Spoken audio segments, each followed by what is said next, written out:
let's take a look at how to use double object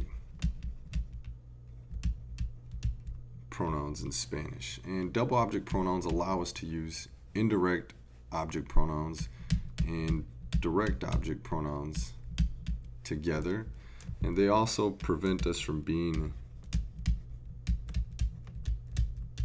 redundant. Okay, now I'm going to draw a diagram, and I want you to remember this diagram. If you want to write it in your notes somewhere, you can write it in your notes. Just remember this diagram. It will help you to use double object pronouns. Okay, so first we need an indirect object pronoun, and then we need a direct object pronoun, and the last thing we need to make a complete sentence is a verb. Okay, so now I'm going to give you two specific examples. So let's write the sentence. How about we write Yo te dije el secreto a ti. So I told the secret to you. Okay, so someone says, hey, you didn't tell me the secret. And you say, yes, I told it to you. I told it to you is using double object pronouns. And if you ask me what's the secret, I'm going to tell you I don't know because it's a secret. Es un secreto. Okay, so now let's rewrite this sentence using double object pronouns. So here's our diagram.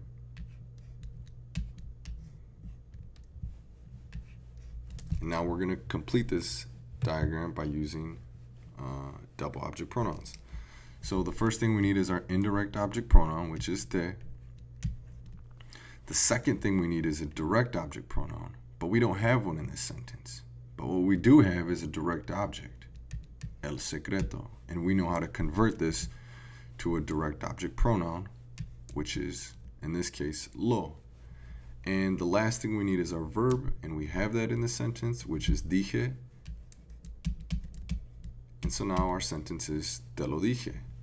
So in this first sentence, yo te dije el secreto a ti is I told the secret to you.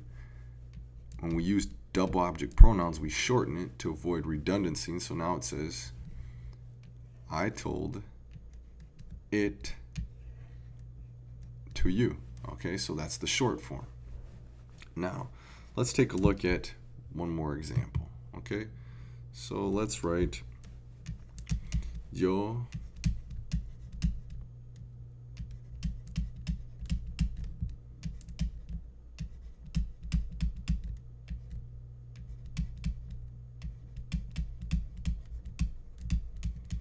So I returned the movie to Redbox, right? So yo le devolví la película a Redbox. So maybe you rent movies from the little famous machine. I'm sure we've all seen this somewhere in our communities, right? It's the little red machine. We've all seen this, right? And if you haven't, go look for it, okay? So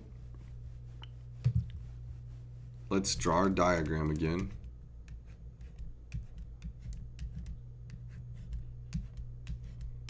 And now we're going to complete our diagram using double object pronouns.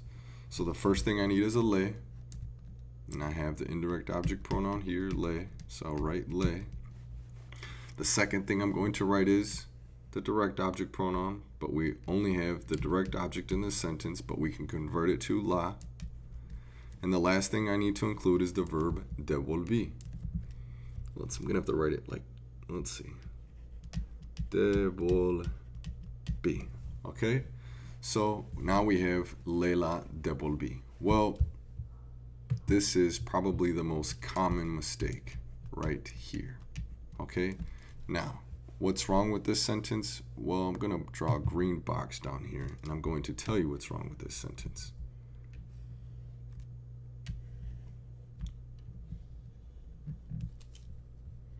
Anytime in Spanish we have a le or a les before a lo, a la, a los, or a las, this le and this les will change to a se. Okay, so now it becomes celo, cela, celos, and celas. So if we look at this example here, we have a le and we have a la. Well, according to our box down here, this is a rule that we have to follow. This le is going to change to se. So now we have se la devolví.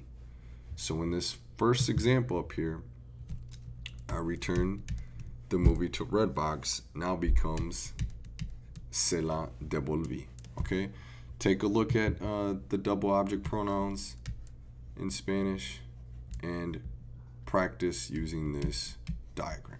Okay, if you have any questions, let me know. Hasta luego.